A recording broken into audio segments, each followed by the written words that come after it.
जय श्री कृष्णा। कर्मयोग क्या है? हम कर्मयोगी कैसे बन सकते हैं? हम क्या करें कि हम कर्मयोगी बन जाएं?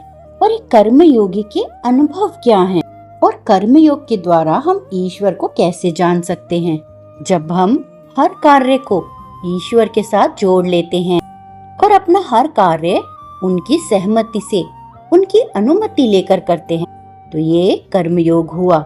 यानी कर्म करते हुए ईश्वर के साथ एक रूप हो जाना। जब हम ईश्वर के साथ एक रूप होकर ईश्वर के लिए कार्य करना शुरू कर देते हैं, तो यह एक निजी अनुभव है और यह बहुत ही संतुष्टिदायक होता है। योगानंद जी कहते हैं, जब आप प्रत्येक कार्य निरंतर निस्वार्थ भाव से और प्रेम प्रेरित ईश्वर के चिंतन के साथ करोगे, तब ईश्वर आपके पास अवश्य आएंगे। तब आपको अनुभव होगा कि आप जीवन रूपी सागर हैं और प्रत्येक जीवन रूपी छोटी लहर बन गए हैं। यही कर्मयोग के द्वारा ईश्वर को जानने का तरीका है। जब आपके मन में प्रत्येक कार्य करने से पहले, कार्य करते समय और कार्य पूरा करने के पश्चात प्रभु का विचार बना रहे, तब वे स्वयं आपको दर्शन देंगे।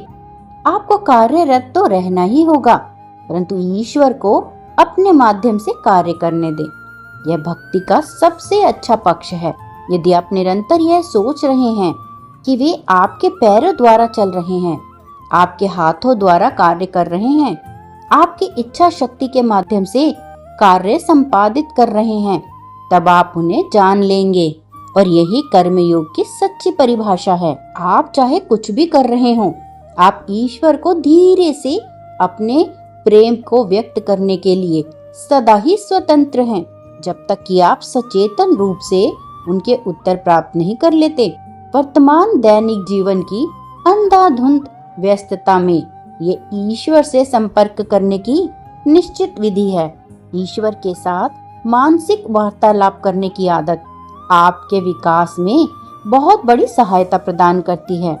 आप अपने में एक परिवर्तन देखेंगे जिसको आप बहुत अधिक पसंद करेंगे। आप चाहे कुछ भी कर रहे हो, ईश्वर आपके मन में निरंतर रहने चाहिए।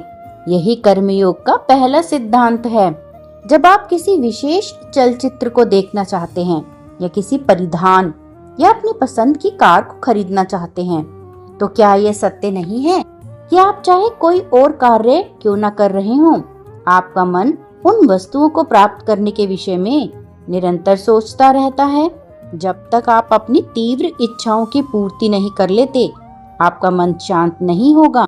ये अनवरत रूप से उन इच्छाओं की पूर्ति के लिए कार्य करता है।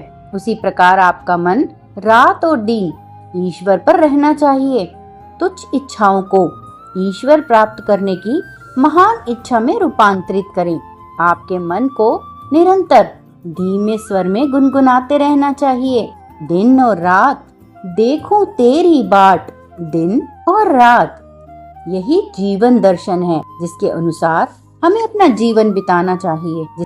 कल से नहीं, अभी तो आज से, बल्कि इसी क्षण से ईश्वर का चिंतन ना करने का कोई बहाना नहीं हो सकता।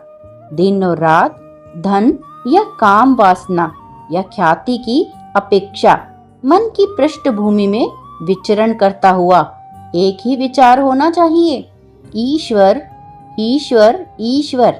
चाहे आप बर्तन भी साफ कर रहे हो या खुदाई कर रहे हो या कार्यालय अथवा अपनी बगिया में काम कर रहे हो, आप कुछ भी काम कर सकते हैं। भीतर में कहें कि हे प्रभु, मुझे दर्शन दो। आप ठीक यहीं पर हैं। आप सूर्य में हैं, आप घास में हैं, आप जल में हैं, आप इस कमरे में हैं, आप मेरे हृदय में हैं। प्रत्येक विचार जिसका हम चिंतन करते हैं एक विशिष्ट सूक्ष्म स्पंदन को प्राप्त करता है। जब आप प्रभु शब्द का मानसिक उच्चारण करते हैं और भीतर में उस विचार की पुनरावृत्ति करते हैं, तो यह एक स्पंदन को प्रारंभ करता है जो ईश्वर की उपस्थिति का आवाहन करता है।